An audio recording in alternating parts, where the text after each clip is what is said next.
యాక్చువల్‌గా ఎస్‌బీపీఓ నేను మెయిన్స్ రాస్తున్నప్పుడు అనుకున్నా. ఎందుకంటే అప్పటికి చాలా ఎగ్జామ్స్ జరుగుతున్నాయన్నమాట. ఎన్ఎస్సీఎల్ కూడా అప్పుడే జరుగుతుంది.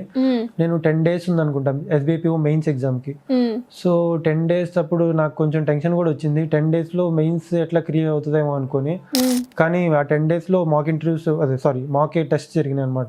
ఆ మాక్ టెస్ట్ ప్రతిదీ రాసి క్లారిటీగా అన్ని ప్రాక్టీస్ చేశాను అనమాట. సో ఆ విధంగా ఎస్‌బీపీఓ నేను అనుకున్న దానికంటే నేను అన్‌ఎక్స్‌పెక్టెడ్‌గా కొంచెం చెప్పాలంటే అన్‌ఎక్స్‌పెక్టెడ్ ఎస్‌బీపీఓ. ఓకే. ఇక టీచింగ్ ఫ్యాకల్టీ ఎలా ఉంటుంది లోకేష్ గారు? యాక్చువల్లీ టీచింగ్ ఫ్యాకల్టీ నాకు టు బి ఆనెస్ట్ చెప్పాలంటే ఎక్స్‌ప్లనేషన్ చాలా ఎక్కువ హెల్ప్‌ఫుల్ అయింది. ఎందుకంటే 4 మంత్స్ ఫస్ట్ స్టార్టింగ్ కోచింగ్ టైంలో 4 మంత్స్ ఉంటది. 4 మంత్స్ తర్వాత ఎక్స్‌ప్లనేషన్‌లో ఏంటంటే షార్ట్ కట్స్ దాని వల్ల స్కోర్ అనేది ఎక్కువ ఇంప్రూవ్ అంటే కోర్స్ కంప్లీట్ అయిన తర్వాత కూడా మనం చదువుకునే ఫెసిలిటీ ఉంటుంది. అవును. షార్ట్ కట్స్ అనేది ఎక్స్‌ప్లనేషన్‌లో different teachers different shortcuts చెప్తారనమాట. సో అది బాగా హెల్ప్‌ఫుల్ అయింది. మనకి నచ్చిన షార్ట్ కట్ నచ్చిన టీచర్ నుంచి అడాప్ట్ చేసుకొని మనకి తగ్గిన షార్ట్ కట్ ఉపయోగించవచ్చు. సో ఆ విధంగా హెల్ప్‌ఫుల్ అయింది.